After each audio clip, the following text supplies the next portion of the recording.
Et ce matin, je crois que Dieu va nous faire du bien.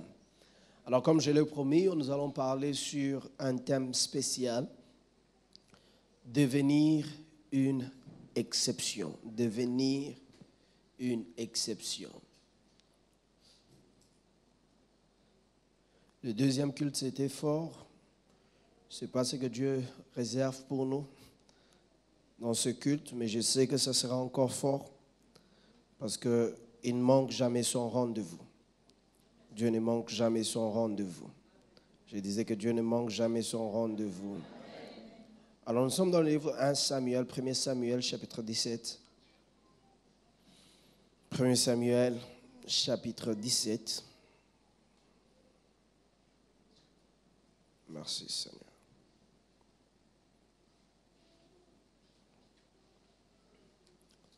Nous pouvons commencer par lire le verset 17, 1 Samuel 17, verset 17, et nous allons descendre ensemble. Gloire au Seigneur. La Bible dit, Isaïe dit à David, son fils, prends pour tes frères cet épha de grains rôtis et ces 10 pains, cours au camp vers tes frères. Porte aussi ces 10 fromages au chef de leur milliers.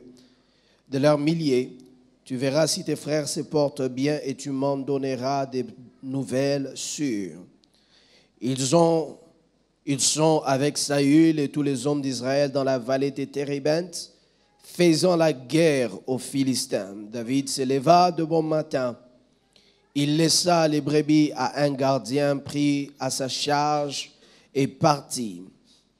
Comme Isaïe le lui avait ordonné, lorsqu'il arriva au camp, l'armée était en marche pour se ranger en bataille et pousser des cris de guerre. Se ranger en bataille et pousser des cris de guerre. Israël et les Philistins se formèrent en bataille, armée contre armée. David remit les objets qu'il portait entre les mains d'un gardien des bagages et courut vers les rangs de l'armée. Aussitôt arrivé, il demanda à ses frères comment ils se portaient, tandis qu'il parlait avec eux. Voici, le Philistin de Gath, nommé Goliath, s'avança entre les deux armées. Hors des rangées des Philistins, il tint le même discours que précédemment. Et David les entendit. À la vue de cet homme, tous ceux d'Israël s'enfuirent devant lui et furent saisis d'une grande crainte. Chacun disait, avez-vous vu s'avancer cet homme?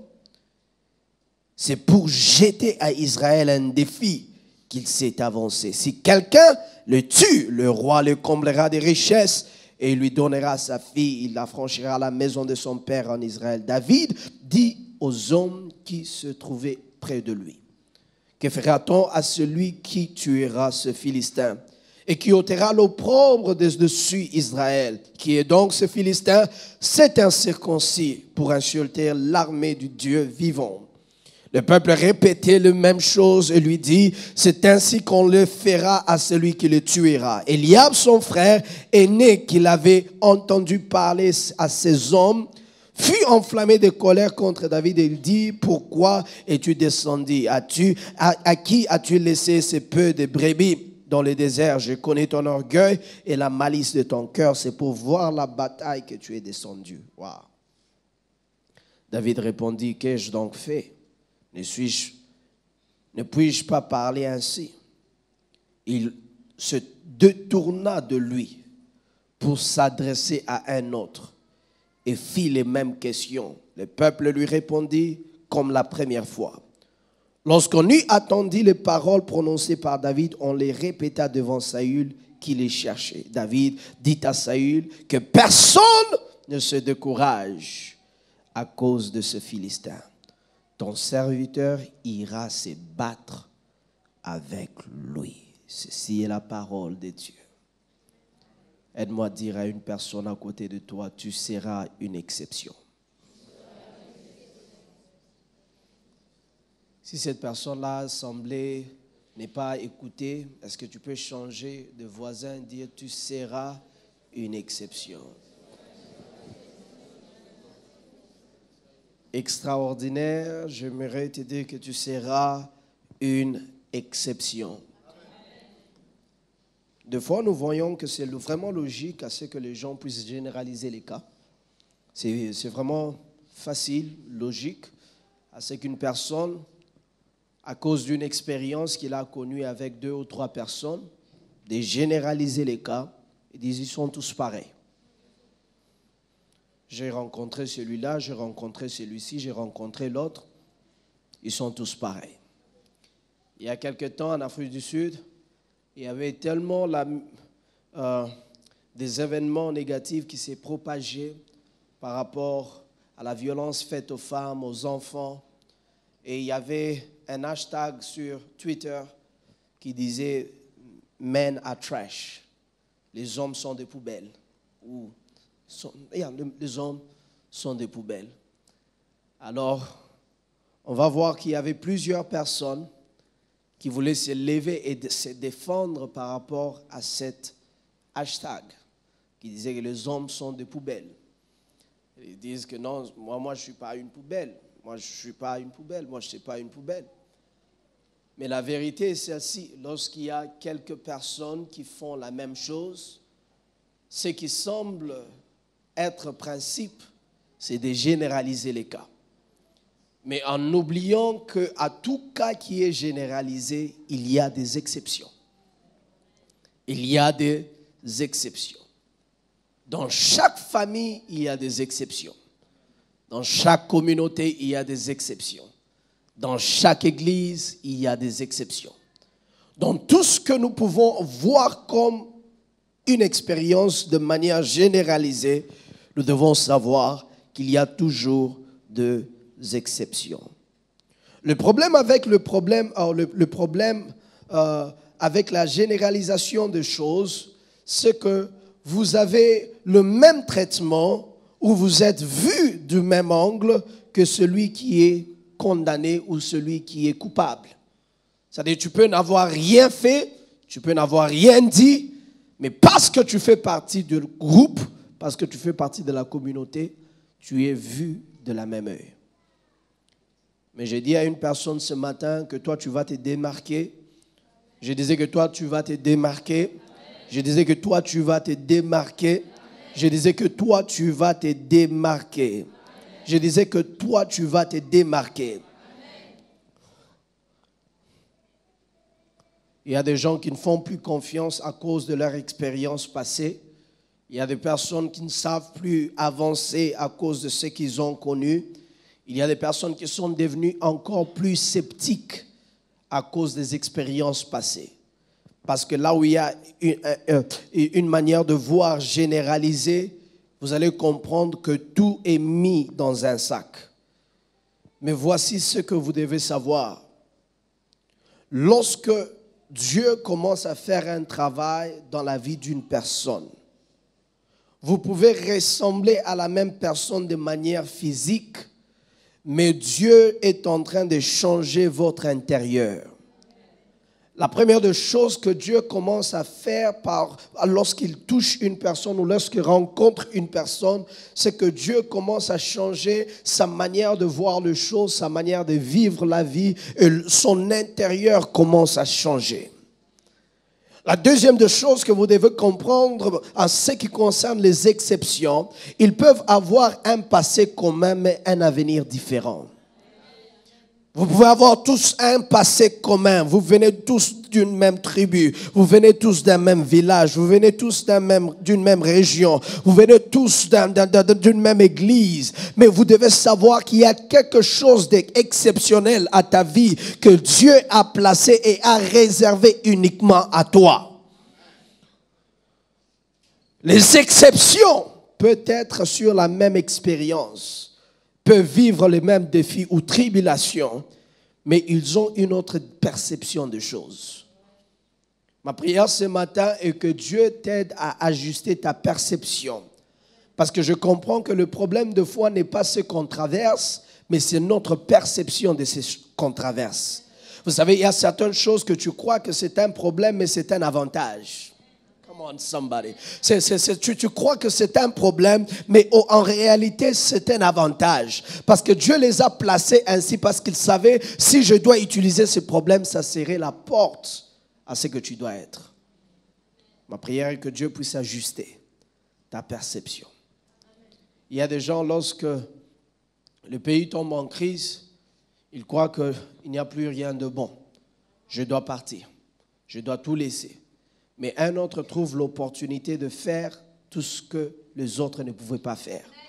Ma prière est que tu puisses rajuster ta vision et la perception par rapport aux réalités de ce que tu traverses. Le problème n'est pas ce que tu as, le problème n'est pas ce que tu traverses, mais le problème c'est ta perception. J'ai parlé ce matin de ces deux criminels qui étaient avec Jésus à la croix. L'un trouvait que Jésus devrait se sauver lui-même pour qu'il lui sauve, mais l'autre savait que si je suis avec ce Christ aujourd'hui, il est capable de changer mon histoire. Et la Bible dit, il va dire à Jésus, s'il te plaît, le jour où tu reviendras, souviens-toi de moi. Jésus lui dit, ce n'est pas une affaire de demain, ce n'est pas une affaire de l'année prochaine, ce n'est pas une affaire de quand est-ce que je vais revenir, mais c'est une affaire de aujourd'hui, tu seras avec moi dans le paradis. Aide-moi à dire à une personne, rajuste ta perception. Réajuste ta perception. Une des choses avec les exceptions, c'est qu'ils peuvent être sur la même expérience, défi ou même tribulation, mais ils décident que ça ne sera pas leur fin. Ce que je traverse n'est pas ma fin. Ce que je vis n'est pas ma fin. Ce que je suis en train d'expérimenter n'est pas ma fin. Et c'est pour cela que ce matin, je suis venu dire à une personne, tu es l'exception de cette saison. Tu es l'exception de cette saison. Entrons dans les textes. La Bible dit dans le livre de 1 Samuel chapitre 17 que Isaïe, le père de David, va lui envoyer voir et prendre le nouvelle de sa famille. La Bible dit que lorsque ses frères étaient au combat, il va utiliser ses frères pour les envoyer ou sinon d'apprendre de leurs nouvelles. La Bible dit lorsqu'il va arriver là, il a pris de leurs nouvelles, mais il a appris qu'il y avait un Philistin qui parlait durant 40 jours. Et chaque fois quand il parlait, Israël avait peur. Chaque fois quand il parlait, Israël s'est retiré. Chaque fois que cet homme-là parlait, cet homme fort des Galates, la Bible dit que chaque fois quand il parlait, le peuple était menacé et tout le monde ne savait même pas quoi dire. Au point où les enchères se sont levées à la dimension où le roi était prêt à donner sa fille à l'homme qui pouvait tuer cet homme. Non seulement donner sa fille, mais affranchir aussi toute sa famille. Non seulement affranchir toute sa famille, mais enrichir la vie de la personne. Imaginez que c'était un grand défi. Et toutes ces personnes qui étaient là, jamais ils ont osé parler à Goliath. Et c'est pour cela que j'aimerais dire à une personne, juste parce que dans l'environnement où tu te trouves, il n'y a personne qui a défié les défis, ne veut pas dire que toi aussi tu dois t'asseoir dans le même cas. Tu es loin pour relever les défis. J'ai dit, tu es loin pour relever les défis. Lorsque tu vas à l'école, tu vas à l'université, tu es dans le campus, j'aimerais dire à une personne, les défis, lorsque tu les vois, tu dois te dire que moi, je suis loin pour relever le défi. Tu es loin pour relever les défis. Le problème avec la jeunesse est que nous avons souvent tendance à éviter tout ce qui nous défie. C'est facile de se conformer, mais c'est difficile de se démarquer. C'est facile de faire tout ce que les autres font, mais c'est difficile à ce que tu suives le train que Dieu a placé pour ta vie. Et c'est pour cela que pour devenir une exception, la première de clé pour devenir une exception, c'est que tu dois refuser de te conformer. David a trouvé ses frères calmes devant Goliath. Mais lorsqu'il est arrivé, il a dit, moi je ne serai pas calme. Si je les ai trouvés calmes devant cette situation, je refuse de rester calme. Dieu ne t'a pas appelé à se conformer, mais Dieu t'a appelé à transformer. Je disais, Dieu ne t'a pas appelé à se conformer, Dieu t'a appelé à transformer. Le verbe conformer veut dire marcher selon les standards ou marcher selon les modèles déjà donnés.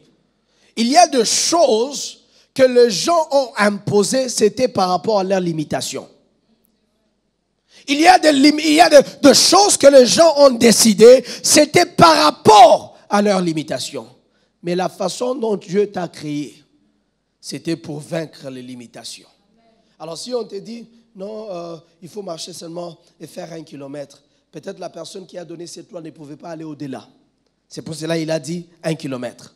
Mais lorsque Dieu commence à t'amener loin, tu ne dois pas te conformer. Il y a des lieux où Dieu t'amène. C'est pour que tu sois l'agent de transformation et non l'agent de conformation.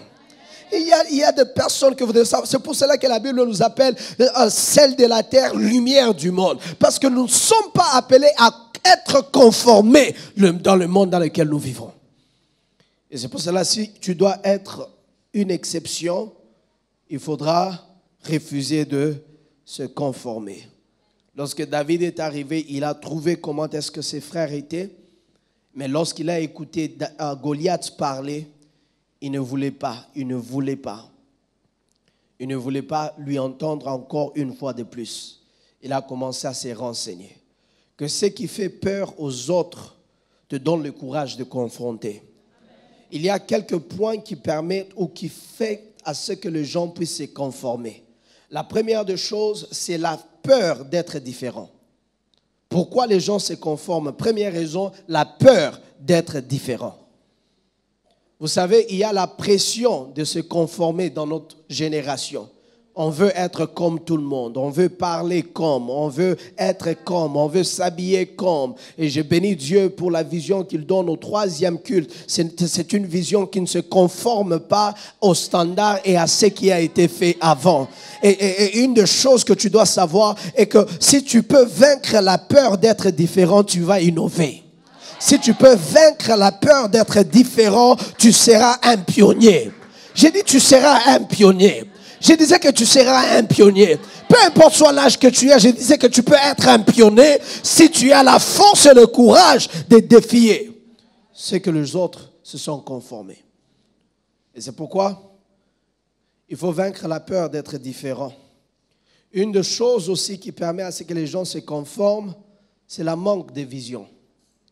Tu sais, si tu ne sais pas là où tu vas dans la vie, c'est possible à ce que tu changes d'adresse chaque jour.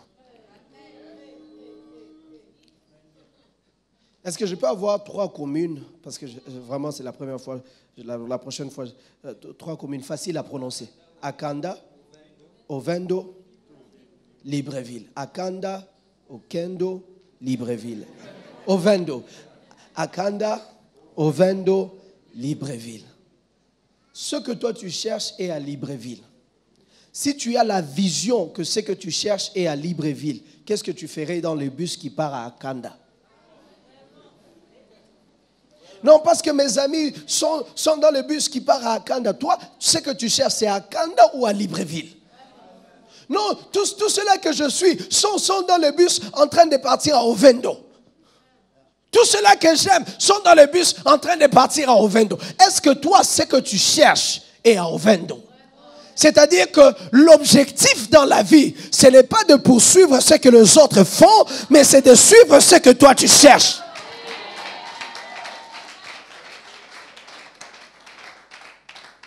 Pose la question à ton voisin. Qu'est-ce que tu fais dans les bus qui part vers Ovendo? Toi, Dieu t'attend à Libreville. C'est ce que tu pries. Dieu l'a déjà répondu à Libreville. Mais parce que tu veux te conformer par rapport à ce que les autres font, tu te retrouves à Ovendo. Et tu attends la réponse. Tu attends la réponse. Tu attends la réponse. La réponse ne vient pas et tu commences à blâmer Dieu. Vérifie. Où est-ce que Dieu m'a demandé d'être? David a trouvé ses frères calmes devant un homme. Mais parce qu'il savait ce qu'il portait en lui. Non, moi je ne suis pas appelé à être calme devant un défi. Je me rappelle lorsque les lions venaient, je ne restais pas bras croisés. Je me rappelle lorsque le loup s'est levé, je ne restais pas à bras croisés. Il y avait toujours quelque chose en moi qui me dit, tu peux faire quelque chose, tu peux faire quelque chose. C'était du danger que j'étais en train de courir, mais tu peux faire quelque chose, tu peux faire quelque chose. Lorsqu'il prenait un des brebis, je courais après lui, je l'ai frappé, j'ai arraché la brebis et j'ai tué. Parce que tu as quelque chose de différent au-dedans de toi. Le manque de vision fait à ce que plusieurs puissent se conformer au lieu de transformer. Tu sais, tu ne dois pas vivre les rêves de quelqu'un d'autre. Tu ne dois pas vivre les rêves de quelqu'un d'autre. C'est-à-dire que tout ce que tu es en train de faire doit s'aligner avec ce que Dieu avait prévu pour ta vie. Manque de vision. Première des choses qui fait à ce que les gens se conforment, c'est la peur d'être différent. Et deuxièmement, un manque de vision. Non seulement le manque de vision, mais le manque de révélation. Il y a une différence entre l'information et la révélation. L'information, c'est ce à quoi tout le monde a accès. Mais la révélation, c'est les secrets cachés de Dieu. Amen. Je disais ce matin que lorsque tout le monde est en train de quitter Guérard, Dieu dit à Isaac, toi tu restes ici. Lorsqu'Isaac est en train de rester, il reste là où il est, c'est-à-dire il ne se conforme pas par rapport au mouvement de tout le monde. Tout le monde est en train de partir, lui il décide de rester. La chose qui a motivé sa décision pour rester, c'était la révélation que Dieu lui a donnée, que ta prospérité n'est pas ailleurs, ta prospérité c'est ici. Je dis à une personne, ne suis pas le mouvement des masses et la révélation de là où Dieu t'amène. Je dis encore, aie la révélation de là où Dieu t'amène. Non, mes amis m'ont dit que ce n'est pas un bon choix. Est-ce que tes amis savent ce que Dieu t'a dit? Non, ma famille m'a dit que je dois arrêter de faire ça. Est-ce que ta famille sait ce que Dieu t'a dit? Il y a des fois, on se limite par rapport aux dires des gens, mais les dires des gens qui n'ont rien à voir avec la révélation, la profondeur de là où Dieu est en train de nous amener.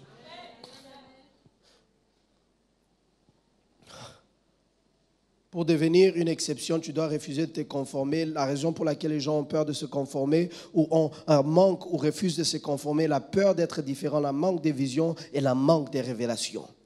Deuxième raison pourquoi si tu dois être une exception, tu dois faire ou tu dois vivre, tu dois savoir à utiliser la différence à ton avantage.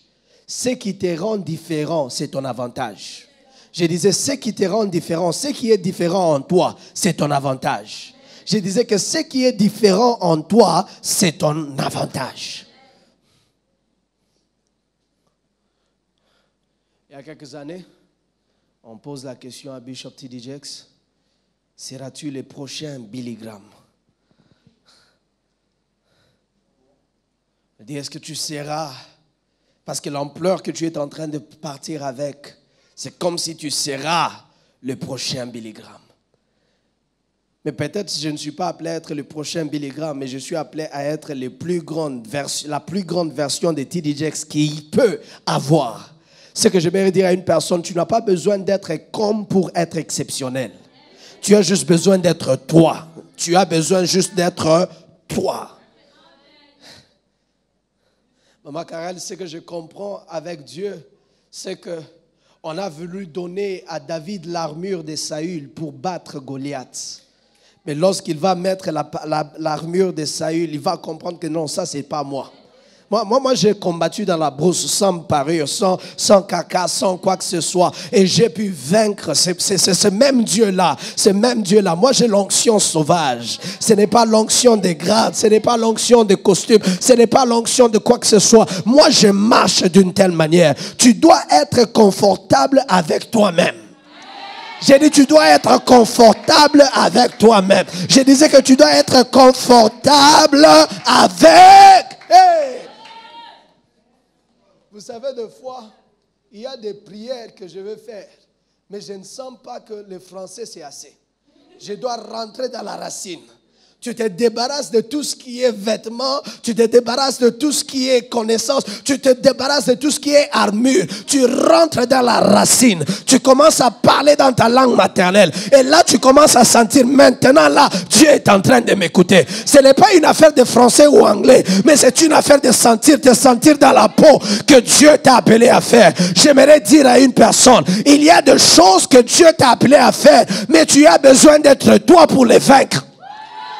Oh, je disais, tu as besoin d'être toi pour vaincre certains défis. David n'avait pas besoin d'être son frère Eliab. Il n'avait pas besoin d'être son frère Abinadab. Mais il avait besoin juste d'être lui. J'ai dit à une personne ce matin, tu n'as pas besoin d'être une autre version de toi. Tu as besoin juste d'être toi-même. Et Dieu lui-même va commencer à prendre charge de ta vie.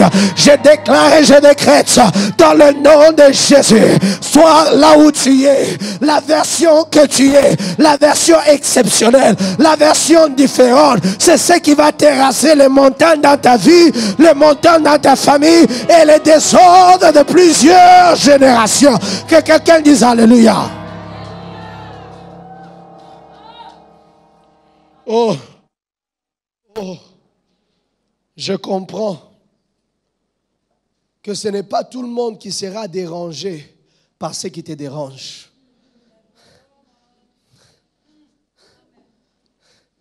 Ce n'est pas tout le monde qui sera dérangé par ce qui te dérange.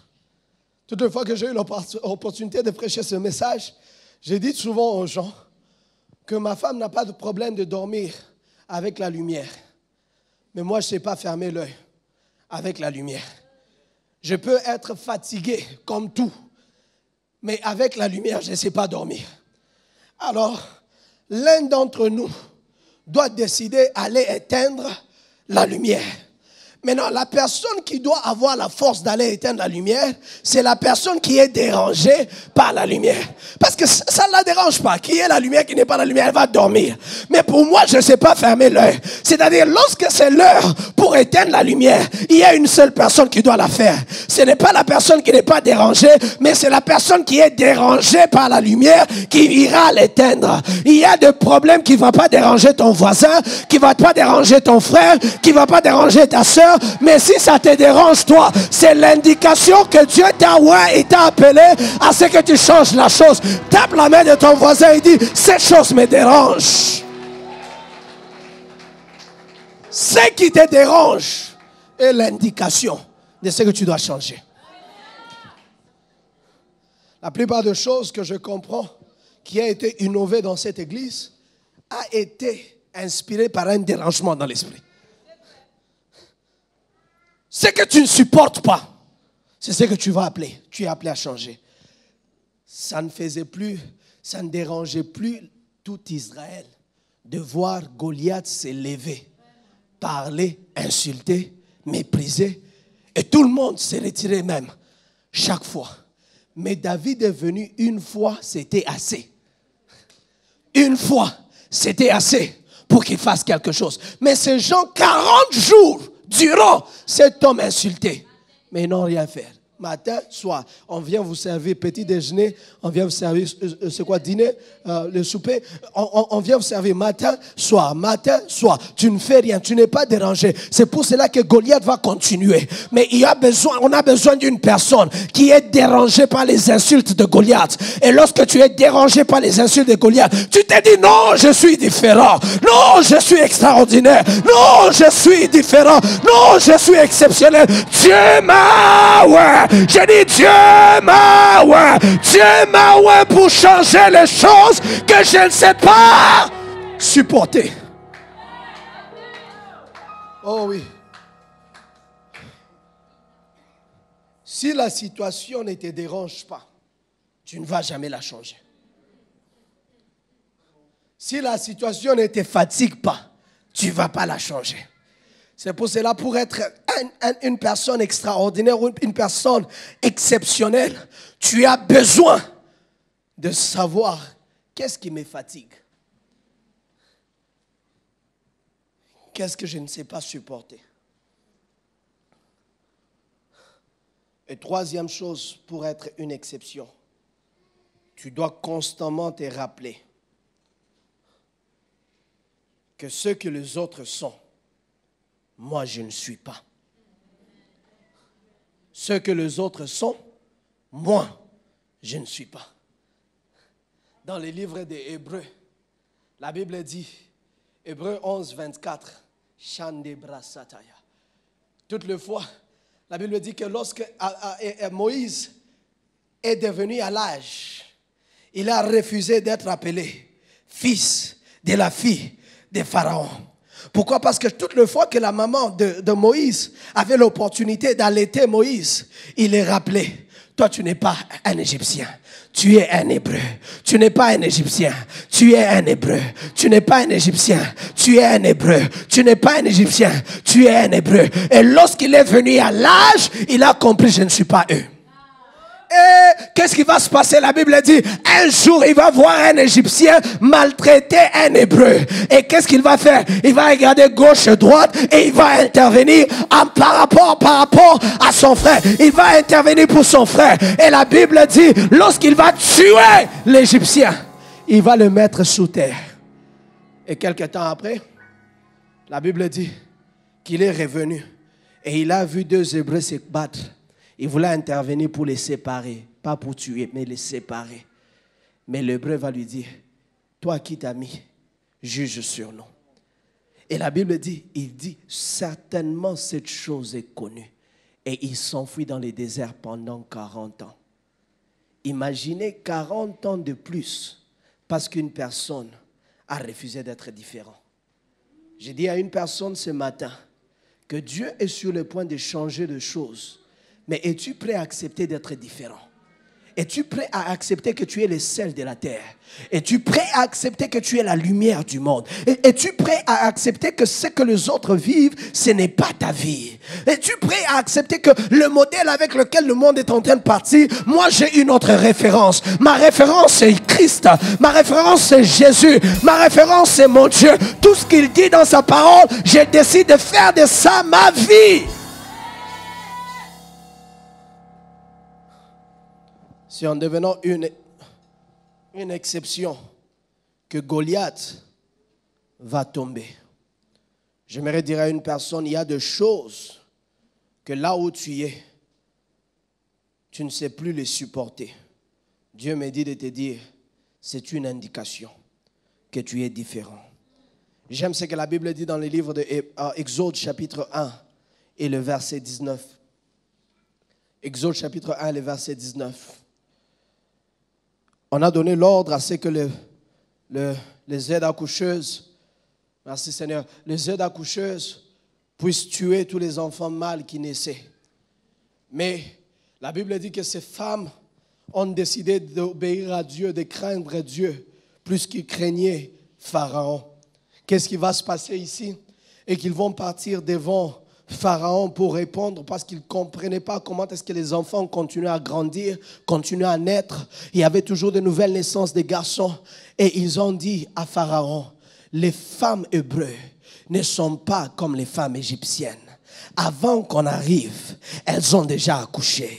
J'aimerais dire à une personne que tu peux avoir la nationalité gabonaise, mais tu as la nationalité du royaume de ciel. Oui, je suis au Gabon, mais je ne suis pas du Gabon. Je suis du royaume de Dieu. Je dis à une personne là où tu es, ne laisse pas la pression de la société, de l'environnement impressionner ce que tu dois être. Que tu sois inspiré à vivre d'une manière différente. Tu n'es pas une Égyptienne, tu es un Hébreu. Et avant qu'on arrive, elles ont déjà donné naissance. Ma prière est que Dieu puisse lever des exceptions comme Shadrach, Meshach et Abednego, qui ont la force de dire devant le roi, ô roi, nous n'avons pas besoin de te répondre à ce sujet. Même si tu ne délivres pas de ta main, éternel Dieu est capable de nous délivrer. Oh, même s'il ne nous délivre pas, j'aimerais que tu saches, ô roi, que nous n'allons pas fléchir nos genoux. Où Nous sommes la génération de Daniel, la génération des gens qui n'ont pas peur, n'ont pas peur, n'ont pas peur, n'ont pas peur de confronter la réalité, ni de confronter ce qui a été imposé sur leur vie. J'ai dit à une personne ce matin que ça commence avec toi. Je disais que ça commence avec toi. Si tu vas te tenir debout devant Nebuchadnezzar, les autres vont se tenir debout. Si tu vas te lever devant Goliath, tes enfants n'auront pas à voir Goliath.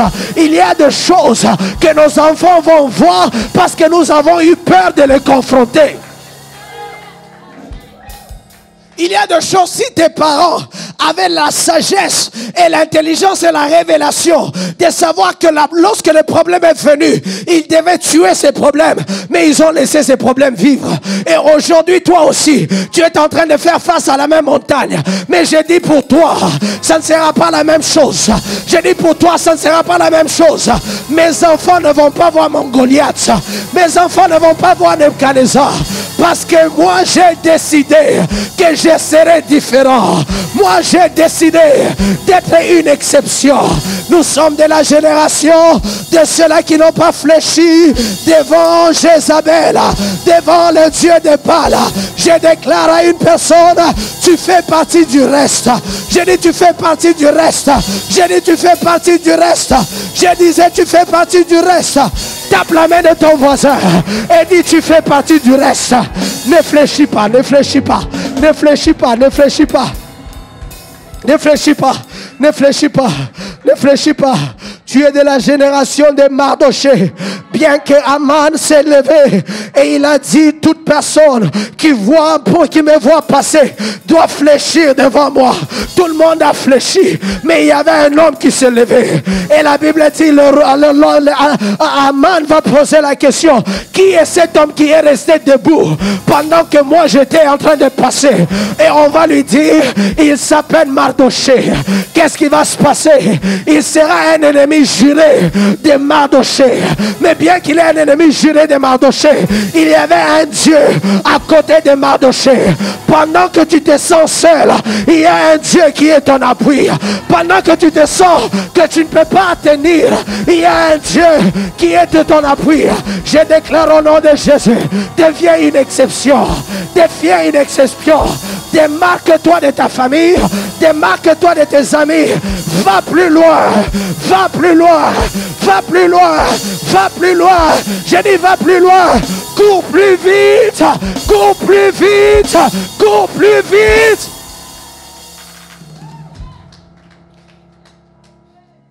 Ce que je comprends avec David, c'est que, oh merci, c'est que David est un homme qui n'a pas peur d'aller là où les autres ne sont pas prêts à aller. Si tu seras une exception, es-tu prêt à partir là où les autres ne partent pas? Es-tu prêt à aller dans le sens où les autres ne sont pas prêts à partir? Es-tu prêt à faire des choses qui vont peut-être causer à ce que les gens sur les réseaux sociaux parlent de toi en mal? Oh, j'ai dit, une des grandes idoles de notre génération, c'est la pression des réseaux sociaux.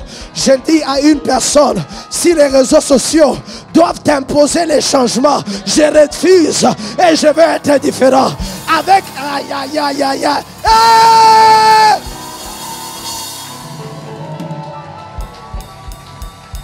Est-ce que tu peux m'aider à dire à une personne, reste là, reste là, reste là, reste là, reste là, reste là, reste là, reste là, reste là, reste là. Est-ce que tu peux m'aider à dire à une personne, reste là?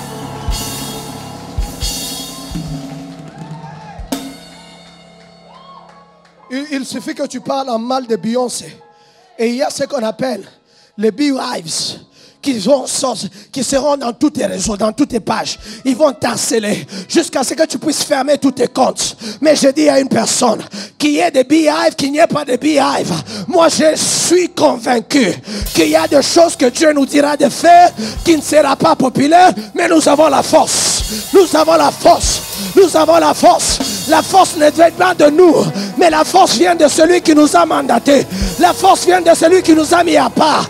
La force vient de celui qui t'a appelé. La force vient de celui qui t'a oué. Que quelqu'un dit, je suis oué pour ça.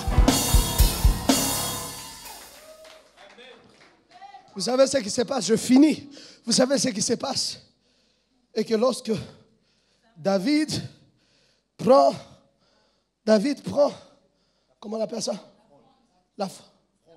La fronde. Il commence à se préparer. Il n'a pas le backup de l'armée. On lui laisse à son propre sort. Mais il dit, bien que je suis laissé à mon propre sort, il y a un Dieu qui ne sommeille ni ne dort.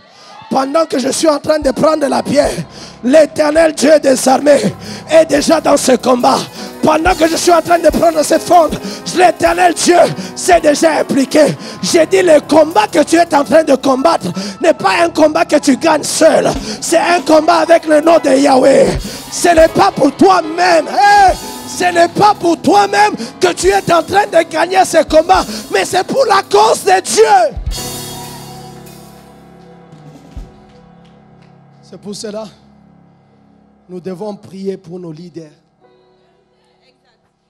Parce que s'ils fléchissent, qu'est-ce qui va se passer à toi? Si ton leader fléchit, est-ce que tu penses que toi tu vas t'élever? Mais Dieu merci pour les générations de David. Saül lui-même ne pouvait rien dire devant Goliath. Un roi ne pouvait parler devant Goliath. Mais il fallait un jeune courageux qui n'avait pas peur d'être attaqué, d'être mal compris, d'être mal vu. Il dit, si je perds, ce n'est pas ma perte, c'est la perte de celui que je représente. Or que Dieu ne sait pas perdre. Or que Dieu est décidé à te voir arriver là où tu dois être. Et c'est pour cela ce matin, chers bien-aimés, nous devons nous lever. Plus que jamais, reste debout. Dieu peut t'envoyer dans différents milieux, dans différents secteurs des sociétés. Ne fléchis pas. Entre et transforme ces lieux. Ne te conforme pas. Entre et transforme ces milieux. Plus que jamais, l'Église va encore de plus en plus vivre la persécution. En Afrique du Sud, ils ont commencé à fermer des églises. Ce sont des choses. Ils ferment des églises, mais les boîtes de nuit restent ouvertes. Parce qu'il y a un agenda de l'ennemi. Et si on n'arrive pas à ouvrir l'œil et comprendre que le temps est venu à ce que l'Église se lève, et elle se lève réellement en vérité et en esprit, nous allons battre un combat où nous sommes déjà perdants. Et ce matin, je dis à une personne que si tu décides de confronter Goliath, ne rentre pas sans sa tête. Si tu décides de confronter Goliath, ne rentre pas sans sa tête. C'était un combat de paroles, ce n'était plus un combat de paroles, mais c'est devenu un combat physique parce que Dieu lui-même s'est impliqué. Et il est parti, il a égorgé la tête de celui qui parlait. Et lorsqu'il parlait, il n'y avait personne d'autre qui pouvait parler. Il revenait avec sa tête, tout sanglot. Il revenait avec sa tête. J'imagine que tout son corps était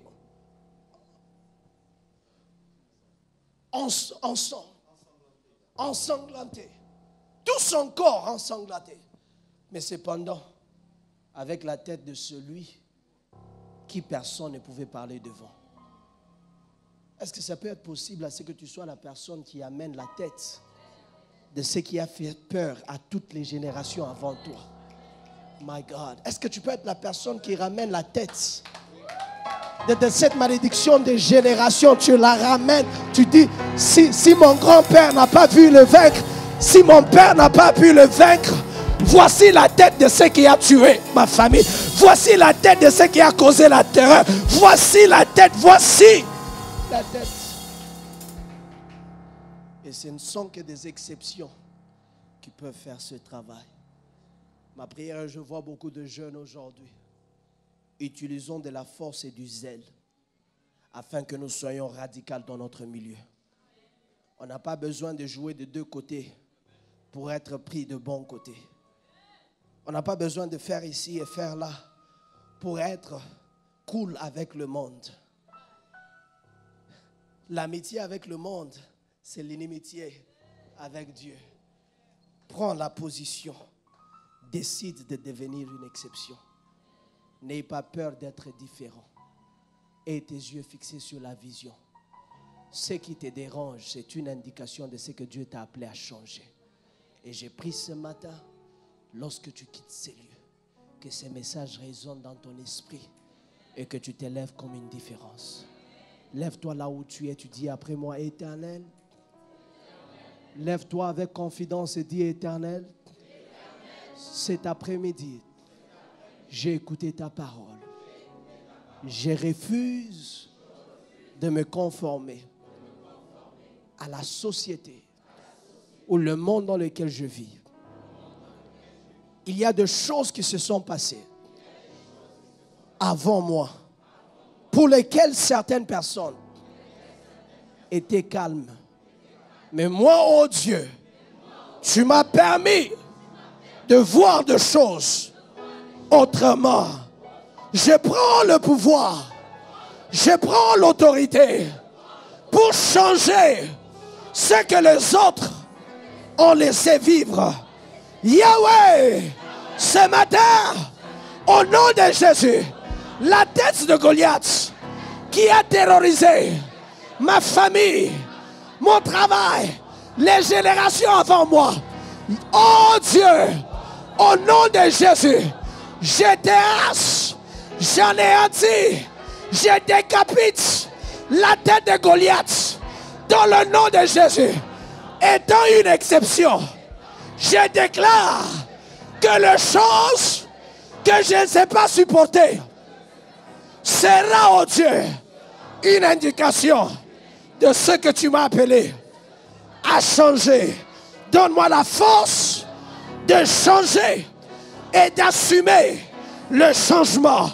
Donne-moi la force d'influencer le changement et d'assumer cette position.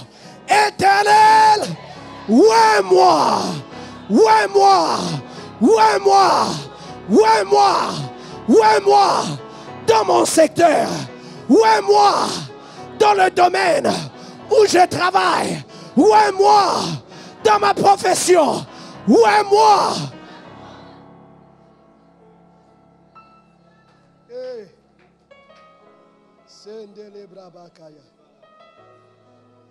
Oh yes. Il le fait déjà. Il le fait déjà. Il te couronne de sa grâce. Ça sera clair. Ce que tu dois changer sera clair. Ce que tu dois changer sera clair. Dans ta maison, ce que tu dois changer sera clair. Dans ton comportement, ce que tu dois changer sera clair. Il y a certains de vous qui sont fatigués d'être ce que vous êtes. Mais Dieu me dit de te dire, c'est bien. Je suis fatigué de demander pardon, pardon, pardon, pardon. Seigneur, il est temps que tu changes ce qui m'amène dans ces choses. Éternel, nous nous confions en toi. Nous nous laissons à toi. Je prie ce matin, oh Dieu. Je vois des hommes, et parmi cette jeunesse, une jeunesse influente dans la nation de Gabon. Je vois de jeunes, mais des jeunes élites dans cette nation. Et Dieu me demande de te dire que c'était des élites qui étaient choisies pour servir Nebuchadnezzar. Mais ils ont décidé de garder leur pureté. Ma prière ce matin est que tu ne subisses pas la pression de l'environnement pour changer, mais que tu sois loin de manière à ce que lorsque tu entres dans cet environnement, que tu sois la personne qui change les choses.